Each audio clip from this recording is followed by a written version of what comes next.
บายดีกับทักทายสบายดีพ่อแม่น้องเมื่อสุขคนวันนี้ก็มาหลักสาวสุขพี่น้องสาวสุขมากำลังสิฮอดตอนนี้แกว่าต้อมอยู่เพื่อนเอมี่นะพี่น้องเรื่องนี้มาดุกดิกก็มาเผาเพื่อนถ่าว่าต้อมเลยบ่ได้เจอกันหลายมือพี่น้องโอ้ยดื้อเลยวันนี้สาวสุขเพิ่นว่ากำลังฮอดแข็งแห้งเพิ่นว่าเพิ่นมาฮอดพี่น้องนั่งรออยู่นี่ครับในสิถ่ายคลิปได้เน่สาวสุกมาแล้วรถเมย์มาหอดแล้วไปเลยเรากำลังเอาเครื่องลงหายพี่น้อง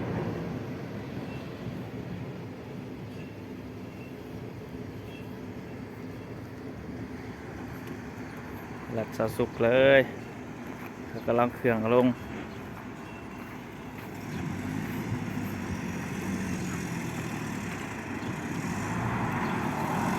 เฮ้ยไม่ได้เครื่องลายแท้เอาเครื่องครับพี่น้อง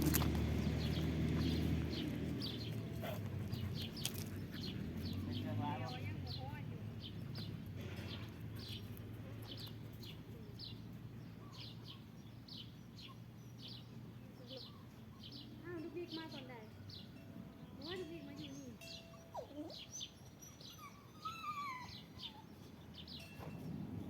บิ๊กมาเผาเงินเหรอว่ากัน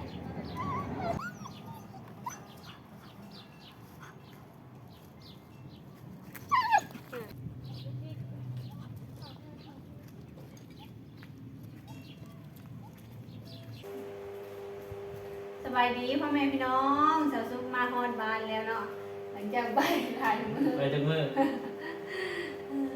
6 มือว่ะ พี่น้องกันเลย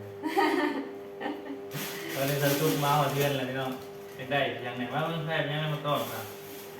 แกะได้บ่นี่ ไม่ยังก็ผ่าน ได้อย่าง นมแม่ ช็อกโกแลต เนี่ยพอดีก็ซื้อมาจากไทย แม่ถุง20 บาทพี่น้องเลยมาซารี นี่ซื้อเนี่ยมันหนักเนาะนุ่มตัวดี ฮอดไว้อยู่บ่นี่ค่อยหา ไปเลยพี่น้อง รถเมย์ออก2 โมงฮอดที่3 โมงครึ่งเนาะ มาต่อมาหลับเกือบบ่ทัน เราเพิ่นจะออกมาขนม เลือกตั้งพี่น้องเลยวันนี้มันต้องเลือกค่ายมันต้องเลือกวันเสาร์อันนี้ก็ยังครอบเขามากเลยเพราะว่า ก่อนละเจ้าทหารนะเลือกตั้งวันเสาร์เนาะเลือกตั้งก่อนประชาชนนะ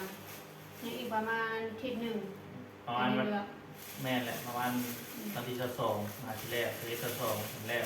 โยเกิร์ตพี่น้อง แล้วก็มันยิ่งย่างครอบเป็นมากแล้วมาหลักสาวสุก บ่ได้ซื้อมาฝากบ่ต้องได้ซื้อมาฝากตัวเองเลยเอาบ่ต้องบ่มา ซื้อมากินเอง เรื่องข่าว ไปใช้กับปุ๊ป้ามาขายโอ้ยแม่นนี่เนาะแม่นมาก ตลกเลยได้นมดีหน้า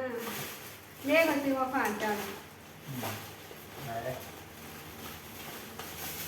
โกงล้างหน้า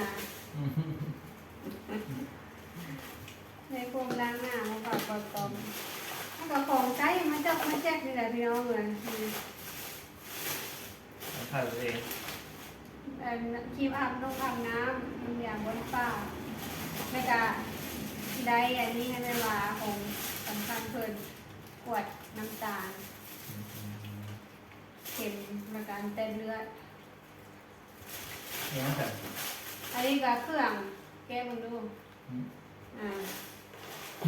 แล้วก็มีน้ำเกลือมาให้แม่วาไปล้างบ้านซื้อน้ำเกลือเปลี่ยนเพิ่นมาให้ยาสีฟันพี่น้องเลยนั่นนี่แต่งเอาหมดเลย พอดีแล้ว เปลี่ยนแปลงตัวเองไง เปลี่ยนแปลงแรง ได้สบู่อย่างประมาณนี้แหละพี่น้องเลย ไอทิศหนึ่งเต็ม เกือบทิพย์บ่ลายมือบ่ ที่แรกว่าที่ไปอะประมาณ3-4 มื้อบอกว่าต้องพี่น้องมาเลยไปทิพย์เจอ เดินบ่ อะไร เดินทะเลบ่ต้มกะค่าแบบอันเลือกตั้งเนาะ แม่สิเลือกตั้งเลยค่ะได้ยามเดียวยามทางยามยังขนาดวันเสาร์มื้อนี้ก็ยังบ่ได้พักยังบ่ได้ก่อนบัตร ดูบ่พักบ่ได้แล้วอาจารย์จะดูว่าให้เพิ่นมา อืม อยู่เครื่อง แม่มาอยู่เครื่อง อืม เพราะว่าเพิ่นมาฮอดตะแขกแต่ เที่ยงบ่าย เที่ยงคือรถเขาก็ไว้เพิ่นควรฮอดตี3:00 น ทีแรกวันนี้ให้บ่ต้องเพิ่นออกมาเบิ่งเป็นเบิ่งไก่แน่มา เป็ดไก่บ่ต้องบ่ได้เบิ่งเลยเด้อ เป็นไฟลงไฟลามมาเบิ่งน้ำแม่น้ำน้อง แม่น ปัดว่าข้าไปย่ามมื้อใดน่ะย่าม ค่ะ มื้อนี้เราเลือกตั้งมาบ่ได้ย่ามมื้อนี้ แม่น แต่ก็ต้องได้อยู่เนาะ แม่นแม่ได้อยู่ในค่ายแล้วเป็นวันเสาร์อาทิตย์ก็เตรียมพร้อมอย่างเดียว อันนี้ก็คือขอพระเจ้ามา แม่นเบิ่งอื่น แล้วก็ได้กลับเลยนี่นะ เบิ่งอื่นนี่นะเด็กครับอื่น จนนั้นเลือกตั้งแล้วแหละพี่น้องฝั่งลาวเฮาเลือกตั้งแล้ววันที่22เดือนนี้พุ่นแหละเลือกตั้งแล้วเนาะในประมาณนี้ขนม เฮ้ยม่วนขนาด ม่วนไปไปไร ไปเที่ยวไปไหน โอ้ไปนางพาไปเลาะทุกมือเลยพี่น้องเลยเลาะแถวนครเนาะไปไกลได้ก็ไปมื้อเดียวก็คือไปสวนดอกไม้สวนดอกไม้งามอ่ะนะงามขนาดเลยบ่ต้อมแม่ยังบ่เคยไปนครพนมจ้าเถื่อเนาะ ทั้งเลือไปครับว่างๆก็เป็นบัสก่อน เห็นพาสปอร์ตบ่เห็นพาสปอร์ตไว้เนาะเคยไปแต่มุกแต่โดนพาแม่เจ้าเนาะไปกวนเนาะ แม่เคยพาแม่ไปเทื่อหนึงไปปวดอยู่คลินิก เป็นเราคือฟัง ไปกลับเอา เป็นพาแม่ไปกวดได้โดนไปไทย อยู่มุกบริเวณเลาะใส่เนาะ บ่ไปฮอดพุ่นไป9 โมงคลินิกเพิ่นบ่เปิดคลินิกเพิ่นเปิด 12 โมงอย่างนี้นั่งท่าพี่น้อง ไม่กวดอยู่บ่ไม่กวด ไม่ เนาะ ปวดนั่งท่าแต่9 โมงจนฮอด 12 โมงคิวตรงนี้เตย ยังบ่ได้ไปแต่นครพนม ยังนครพนมเคยไปอยู่แต่ยังน้อยไป ไม่น้อยบ่ ยังน้อยตอนนั้นไปงานบุญนี่แหละพี่น้อง บุญออกพรรษาบ่จ้ะน้อยจะลืมข้าว บุญบางที่นี่บางผ่านไปนะ บุญยัง อ๋อบุญนครพนม บุญทัดพนม อืม โตแม่นทัดพนมก็อยู่มุก นครพนมกันต่างหาก ใกล้ๆมุก นครพนมกันต่างหาก แม่น โน้ตผมเคยไป นครพนมยังบ่เคยไป อืม ทัดพนมพี่น้องยังเคยไปแต่ยังน้อย แม่นครพนมเคยไป งานทัดพนมที่นี่งานบุญเดือน3 อืม โยอยู่ไกลกันเติบได้นครพนมกับทัดพนมกันได้มันอยู่ไกลกันได้อันนี้นครพนมในเมืองใหญ่ม่วนสนใจแล้วได้ไปทำไทยรอบนี้ก็ได้เรียกหลายอันก็คือไป แม่น เอ็กโกนี่แหละปลอดภัยแข็งแรงพี่น้อง สา โล่ ว ง สุก ใจ สาวสุกมาว่าจะได้ของขวัญ14 กุมภาพันธ์ที่ได้ยังบ่ต้องไปซื้อยังไง เรียนเพลงพวกรักกับมาตี้ของขวัญวาเลนไทน์ค่ะ บ่มีแนวใหายสาวสุกพี่น้อง ก็เดี๋ยวเพื่อนพี่แนวสิหายเลยพี่น้องเลยไปวาเลนไทน์จะส่งกระเป๋ามาเลย อืม เอาเพื่อนจะมีของขวัญให้แล้วคนว่าบ่มีเดี๋ยวจอยจะสุก เจ้าก็ให้ไปไหม ให้ยังนี่ได้ของฝากก็ดีเลยของฝากวาเลนไทน์เลยเล่งช็อกโกแลตให้ก้อนหนึง อันนี้คนเซลก็เลยว่าซื้อมาไว้กินบำรุง อืม เพื่อนว่าอารมณ์ดีกินช็อกโกแลตมื้อนั้นน่ะเนี่ยซีคนฝากให้โตเกียวละนายอันนี้เราพี่น้องได้กินน้ำโตเกียวแล้วก็เ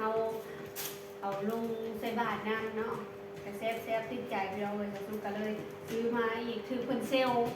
219 บาทเนาะอันนี้เนาะ เพิ่นเซลถ้าว่าเพิ่นบูเซล